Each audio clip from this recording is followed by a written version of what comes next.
Good afternoon, ladies and gentlemen, and welcome to another episode of the Daily Friend Show. I'm your host, Nicholas Lorimer, today joined by Mr. Terence Corrigan. Let's get into our first news story of today. And this is, I'm going to be asking Terence some questions about the foot and mouth epidemic that is ravaging South Africa's livestock communities at the moment. So the impact of this has already been felt, I think, far beyond just simply the farming community. With the fact that it's arguable that one of the reasons that dear leader John Steenhuisen is not seeking another term is specifically because of how bad this outbreak is, and criticism of him and how he's handled it. But it's clear that this outbreak is pretty severe stuff.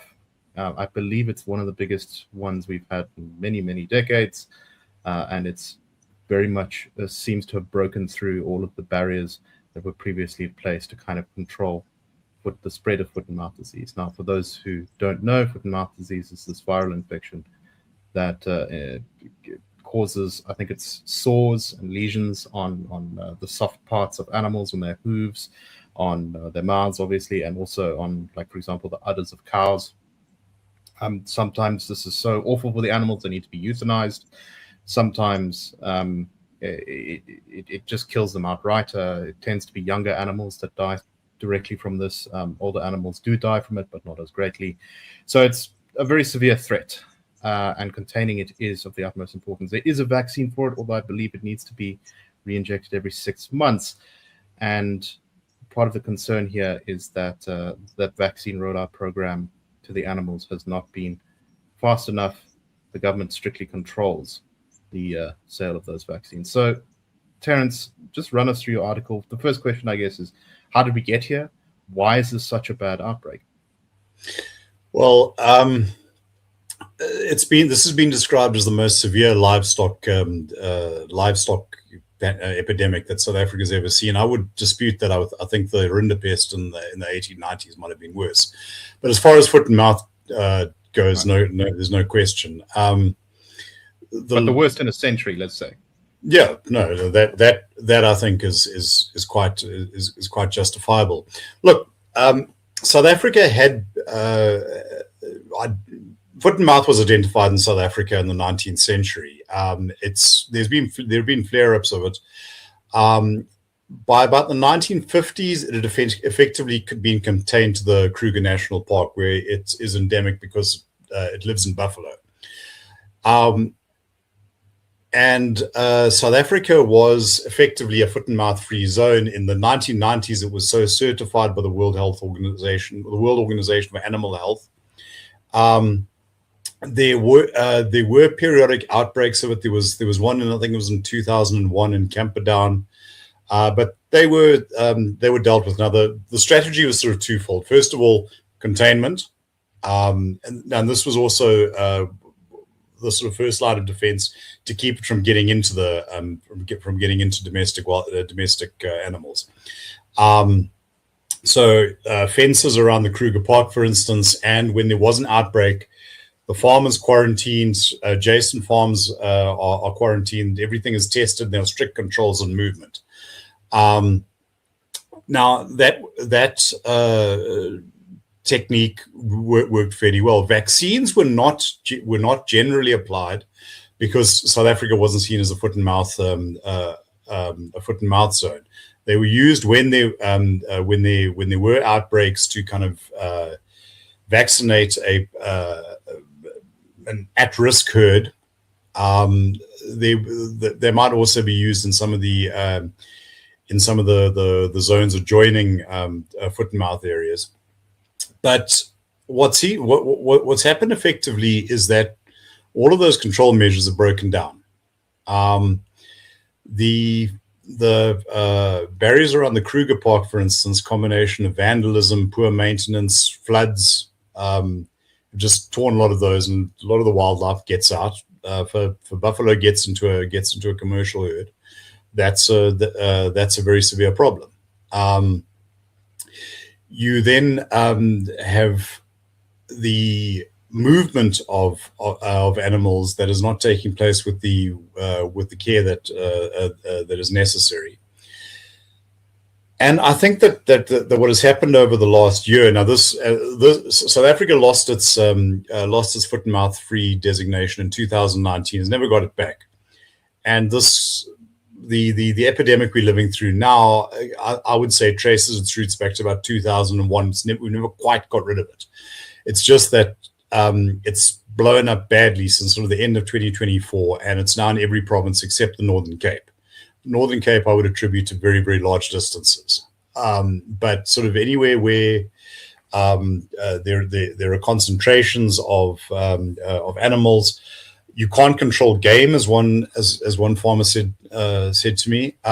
Vandalism of farming infrastructure, and also the complicating factor of small scale livestock.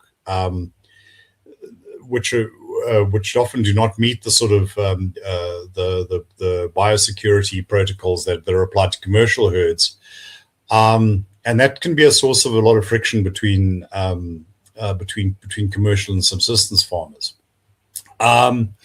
What is really inexplicable is why it took so long to respond, and this is something that I'm for our listeners, I'm going to be writing a follow-up piece for Monday, and I'm looking at that question. But it seems that that although the problem was recognized, the protocols were outdated. For instance, if a state vet goes onto a foot and mouth property, and it's only state vets that are allowed to do the vaccinations, they are not then allowed to go into another farm for 5 days. So the only person who can actually do the vaccinations, or is legally allowed to, can only do sort of one farm every 5 days. Now that was reasonable enough when it was a sort of isolated thing that happened, and maybe you have a group of maybe 20 farms. You can bring in help as is required, but when it's effectively across the country, that just doesn't work. And the other thing is that South Africa's capacity to manufacture vaccines has pretty much fallen apart. Onderstepoort was an absolutely world-leading facility. In fact, those with very long memories will remember back in the 1980s, there was an outbreak of equine flu across the world. And South African vaccines were very much in demand, including in places that had no relations with South Africa.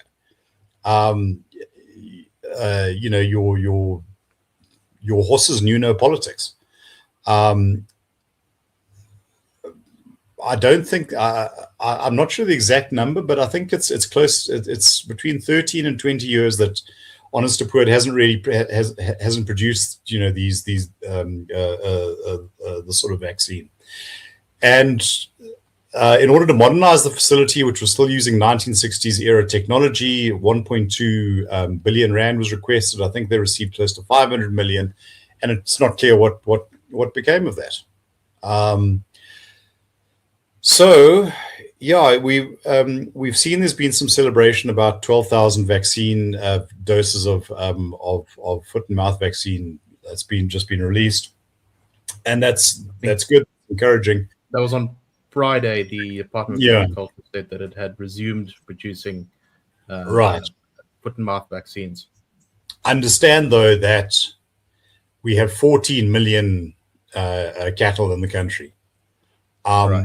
This is, unless it can be ramped up exponentially, which seems to be a consensus it can't be, South Africa is going to have to try and source vaccines from elsewhere. But there are also then issues with identifying the correct strain. There are issues with the way the vaccines have been transported. I've been informed that there are farmers who have a lot of doubt about Onderstepoort because vaccines that were being produced are often ineffective, and they say a lot of this seems to be about inadequate cold chain management. Right. So that is where we you are. need to keep these at a low temperature until you can Well, deploy you need to keep them at the correct temperature, because I also know a farmer who said that yes. a neighbor came, received his doses, and they were all frozen solid, which doesn't help either. So yes, and the idea that, well, we'll sort of just get them from Botswana. Botswana doesn't have the capacity to manufacture that many. Plus, their vaccines are what's called water-based. They last for about 3 months, whereas the oil-based variant is lasts a lot longer, about 6 months. But just think about that too. It means repeat doses. So the idea of national vaccination, which I think is the only way we can go now, is also held hostage by the scale of this. And it's not just about rolling out 14 million shots. It's about doing this repeatedly. Right. Should actually become a permanent feature of what our agriculture department does, is ensure the vaccine program, because otherwise this is just going to go on and on and on and on. Look, unless it can be effectively contained, and it can then be it can then be restricted in the sort of endemic area. But that looks like a project of a good few years. The department has rolled out a 10-year plan. They are hoping to get foot and mouth free status back. Brazil managed to apparently vaccinate 300 million cows. And Brazil is a very, very big place. Sure, yeah. And of all the countries in the world, there's a lot of similarities, I think, in between it and us. In terms of its politics and how it's run and all that. It would, I think, be possible, but there needs to be a step change in the way this is being managed. Right. So it seems like this was a sort of as many crises are, this was a sort of multi-pronged one. You had the longer term things like the erosion of this biosecurity barriers and all these things, the destruction of the vaccine production facility. And then, of course, the short-term things, which is that it doesn't seem like the minister responded to this aggressively enough from the beginning. Look, from what I've seen so far, my judgment at this point is that Minister Steenhuisen was handed a poisoned chalice, but didn't do a great deal to detoxify it. Right. And this has not been his finest hour. So as free market sort of guys, we would ask the question, why isn't the private sector allowed to get more involved? Why is government still holding such a tight rein, control over how these vaccines are procured and produced and delivered and all those things like that? This is very much sort of old government, ANC, apartheid government, central. There has to be a committee. The state vet has to do it, etc., etc. Why don't we just open it up more? Let's say the rational reason is that there needs to be control over the kind of vaccines that are being used, the quality of the vaccines that are being used, because there is, I think, a legitimate fear that if everyone can sort of go and grab whatever they want from wherever they want, you could have very poorly made manufactured vaccines that could actually infect cattle, or they're ineffective against the strain, or whatever. However,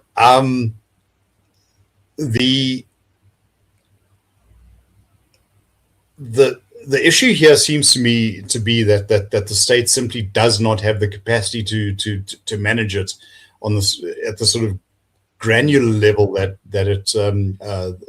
it seems to be insisting on.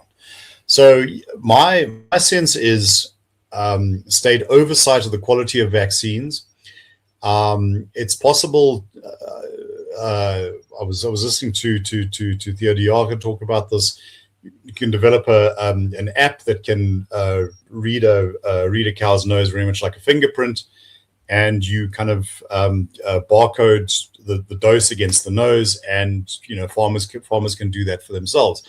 It must be pointed out that there are plenty of conditions which are in some ways as severe, if not more severe, farmers are allowed to vaccinate for themselves. And in Brazil, it was a combination of government, farmers, and volunteers. Right. And look, as I say, I think we are working with systems that assumed that this was going to be a rare and isolated occurrence. The situation has now changed. Yeah, look, in Camperdown in the early 2000s, they literally brought in the army, and they one of the most impressive things about that was they set up roadblocks. Cattle didn't move in or out. Carcasses were disposed of. There were mobile decontamination at facilities. It was really an impressive operation. I don't know if we could still mount something like that now. Very concerning. All right. Well, obviously, as you just laid out, this is not going away for a long time. So we shall have to keep an eye on how things are going, and hopefully there is some movement towards, I think, a more decentralized system. That would be, I think, a good idea. But you said you're writing a column on this for next week on the Daily Friend. Yeah. So keep your eyes peeled. I would just like to say that for those of us who assume our food comes from the great hunter-gatherer known as Woolworth, you will notice that the price of meat has risen. In fact, in the CPI basket for 2025, the single largest increase was meat at 12%. That is foot and mouth disease. That's very concerning.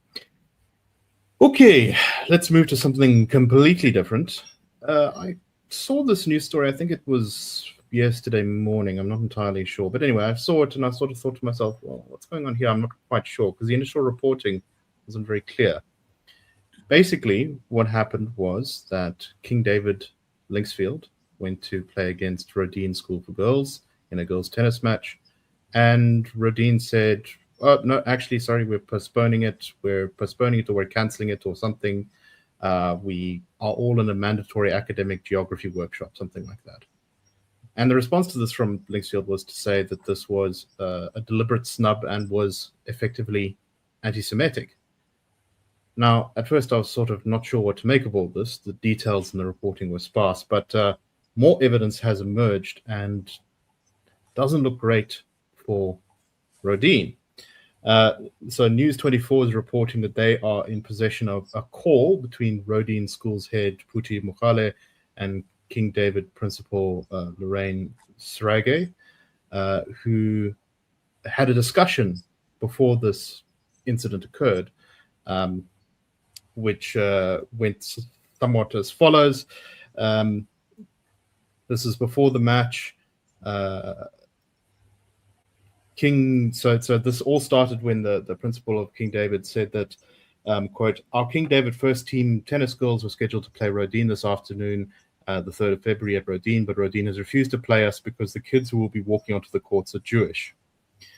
So in the phone call that they had on February 2nd, so before this, the match was supposed to take place, the principal of Roedean, Mogale, said that there were some parents who effectively were not happy about being involved with King David. She said, I need to pick your brain about fixtures, particularly because we are facing a bit of pressure from our community and our constituents regarding just not playing against King David. It's almost like what's happening us is now affecting us at school level. They are basically saying that because of the stance that the government took, we are supposed to support that. I keep having to remind them that schools are political first and foremost, particularly in SA. We don't take a stance like that with regards to Israel. The principal of Roedean said, we do have a plan on how to fix it. I need to get a sense of how it is affecting your community because it's not something we would ordinarily do or pull a fixture. We are finding it increasingly on our campus. Our community is just placing pressure on us for something that has nothing to do with the schools. So she was basically asking the principal of King David if they were also under some sort of pressure from other schools about this. And the bottom line seems to be that under pressure to not play against a school which describes itself, I believe, as Zionist, Roedean leadership decided that the best course of action, this is what my judgment is based on the reporting, was to sort of try and avoid drama by rescheduling or cancelling this match until such a time as the heat had died down. And they came up with this sort of last-minute story of an academic exercise, which, according to the King David people, was completely abnormal. So King David has accused them of anti-Semitism and says that they want to have a good relationship with Roedean, but they demand a full apology and a reinstatement of those matches.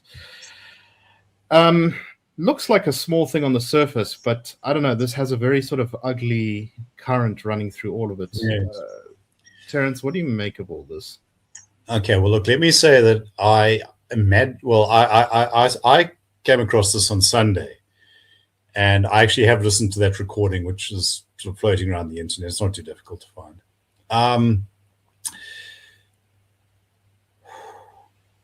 My initial thought when when the report started to leak out was I would like to know exactly what the circumstances were. It wasn't clear whether they had showed up and there was the other team waiting for them and then they'd been deliberately snubbed, or whether this was an inter-school tournament and this was the only school. It seems to have been a one-on-one match and the opposing tennis team just wasn't there.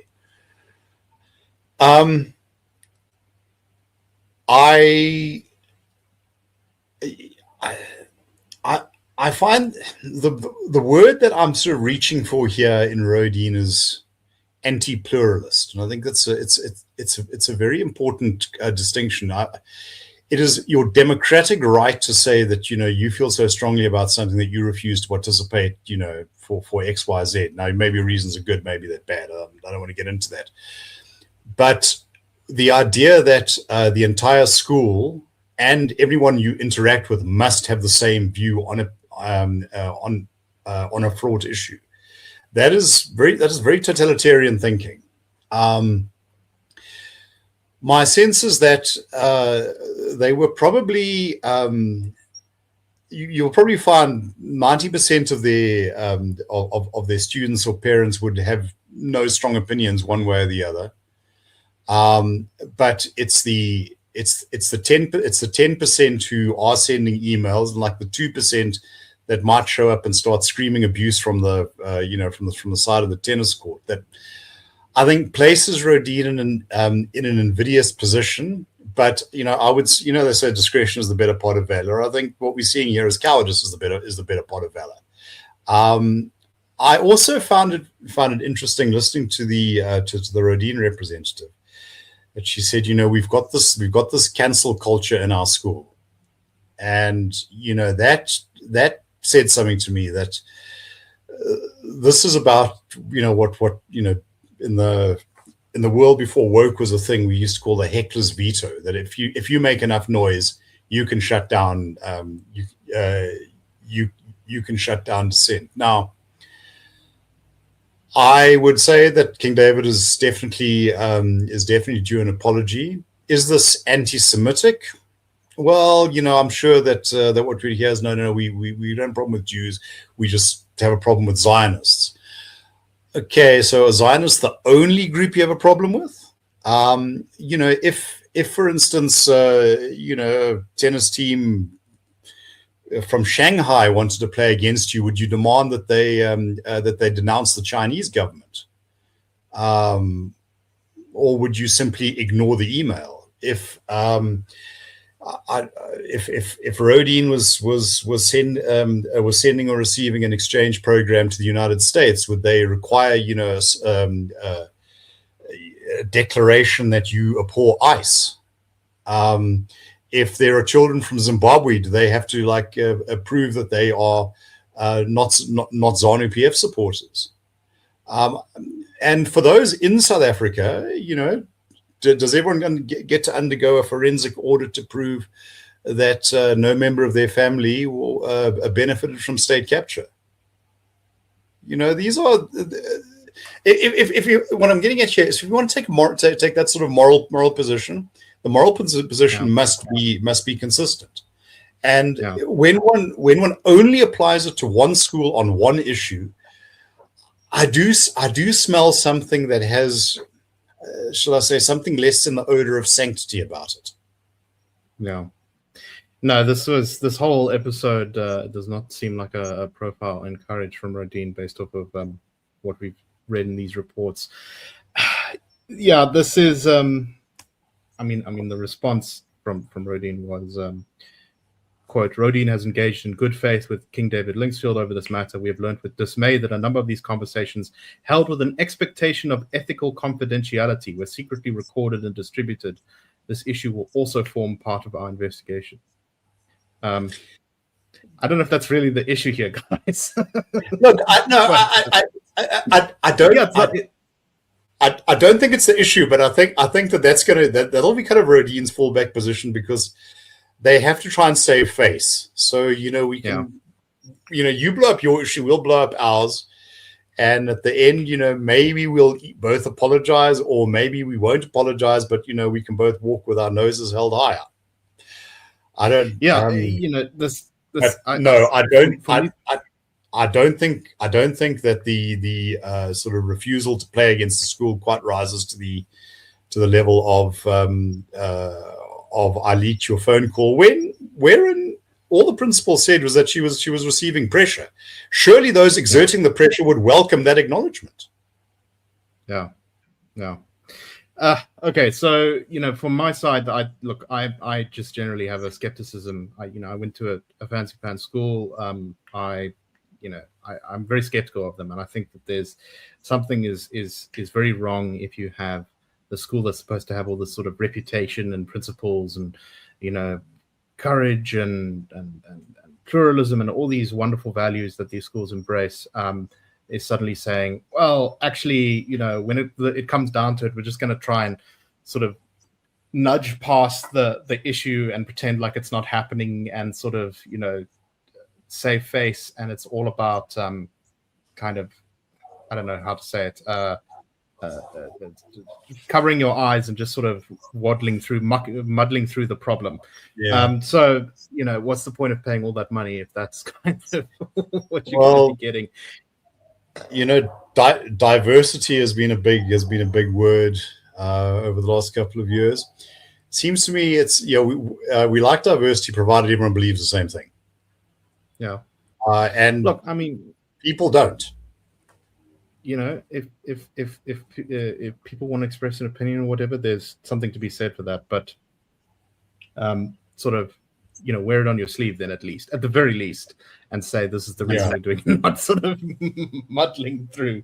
And as you say, there's a lot of reasons to be suspicious that this is, let's just say I find it a little bit odd that high schools are having such strong opinions on the Israeli-Palestine conflict. Look, and as I say, very much more an issue for university. Yeah, but even there, are you going to respect pluralism? Are you going to respect that not everybody believes that Israel is the Third Reich reincarnated? And I use that advisedly, and it's a very poor taste joke, but it's meant to convey a point. There are.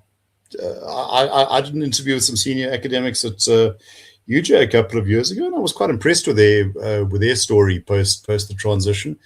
But they were gushing about their Confucius Institute. That's one of the great soft power and sometimes hard power, or sometimes like espionage-linked activities of the Chinese Communist Party. So let's it erodes all the sort of moral grandstanding, I think. Although this isn't even moral grandstanding. Let's move on to our last topic. We've got the State of the Nation address on Thursday, and Terence, we at the Institute of Race Relations today launched a paper called Arming South Africa's Pro-Growth Forces, which talks about what the president should be talking about in the State of the Nation address, which is how to get our country's economy moving again. And there are steps to that. We have a country that has severely economically underperformed compared to the rest of the world. I believe our GDP per capita is pretty flat, has barely moved since I think 2009, 2010, somewhere around there, maybe a bit earlier, 2008 even. And the rest of the world at the same time has seen this massive increase in GDP per capita. That's just one metric. There are many others. Just government is less effective than it used to be, builds less houses, provides less services, taxes more, many negative indicators. And of course, the biggest one, the enormous unemployment rate. Terence, do you want to tell us a little bit about this blueprint for growth paper?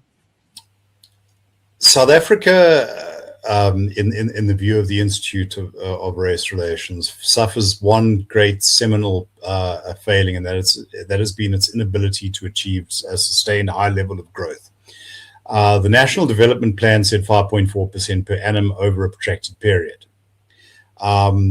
Well, we have never come close to that since that goal was enunciated. And I think in post-apartheid South Africa, I think we've done it over 3 years, and that was the latter part of the Mbeki presidency, where a number of stars were aligned.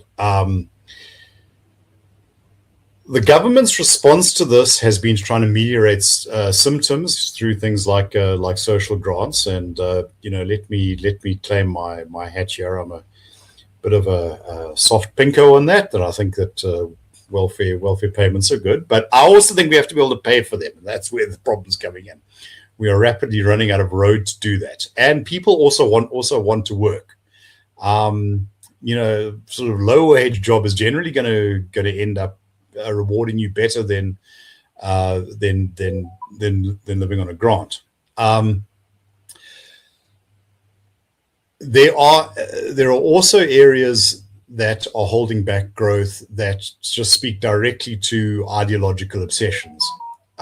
So what we did, this is authored by John Endres, part of our Blueprint for Growth series. There'll be another 7 of these coming out over the year, each looking at a more granularly at an issue. The big issue is what needs to be done is that we actually need structural reform. We need to change the way we make policy and the way we try to implement it, and the goal and the sort of goals of the state. If you are going to make, if you want investment, and this is local or foreign investment, you need to make a proper investment case. And what that means basically is it needs to be something that enables somebody to make a profit. Otherwise, there's no point. Things like subsidies and subsidies, of course, the big one. All that does is sort of displace the costs elsewhere. It's robbing Peter to pay Paul. We need to lower the cost structure in general. Now, President Ramaphosa was talking about this, and no sooner is the ink off his letter to the nation, then we have another measure to ramp those costs up. So there's a lot of things that we need to do without. So things like BEE, like much of the labor regime, they can go. Procurement. If you are paying sometimes sizable premiums in order to reward the demographic of the provider, that is a wasteful use of resources. That can go. We also then need to shift our state spending from consumption into investment, and that's things like roads, power stations. I see that Minister Montashe was talking about how business must come to the party. They giving them these wonderful electricity subsidies, and now they must. But how competitive are your products if you need a subsidy? And also maybe you should look at other things that are ramping up those costs. The reality is that South Africa is going to find it very, very hard to compete in a lot of industrial areas, because the Indians and the Chinese and the Vietnamese can just do it that much cheaper. There's also, I know from government side, a reluctance to take on the Chinese because, as a former Minister of Trade and Industry once said about it, it's political. So as per usual, yes, ideological priorities override, the well-being of South Africans. And as I threw in, so South African business person going to China or Vietnam, will wonder that in these countries he doesn't have to deal with communists. There's a sort of ruthless dog-eat-dog pragmatism there. Look, no one is more critical of the Chinese Communist Party than I, but they have shown a great deal of finesse and using their advantages to their benefit. South Africa is just so far away from that. So yes, it is possible to get some momentum going without having to commit enormous amounts of money.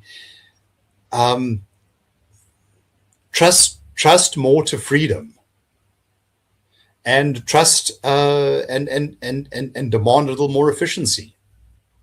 I think basically those are the messages. Yeah, or at the very least, have the humbleness to recognize that the same government which has mismanaged, a vast range of programs should probably not also be micromanaging the economy, which is often the result of these policies. Here's a funny little serendipitous event. As foot and mouth ravages the country, the government is seriously considering this business licensing bill that will make every business in South Africa have to get a license from its municipality. Municipal governance being basically having the foot and mouth of governance. Yes. Yeah. No. But just absolutely a huge waste of time and energy, and a massively increased scope for corruption, right? Because it's going to take you 6 months to get your license. Well, you pay early, and then suddenly you can get your license quicker. Just terrible. Me and the boys would hate to see anything happen to such a nice business license. Yeah. No, it's just, if you want to see an increased mafiaization of South Africa, I think that's exactly the way to go. All right. Well, that's all the time we have for today. Thank you very much for listening. We hope you found the show interesting, and we will be back tomorrow with the Daily Friend Show. Cheers, everyone. The Daily Friend Show and the Daily Friend are a project of the Institute of Race Relations, the IRR. The IRR is a think tank which was founded in 1929 to study race relations in South Africa and works to change government policy to improve race relations through non-racialism and to ensure the prosperity of all South Africans. If you like our work and would like to support us, please go to irr.org.za and click Support the IRR. Or you can go to thedailyfriend.co.za and click the Fund Us button.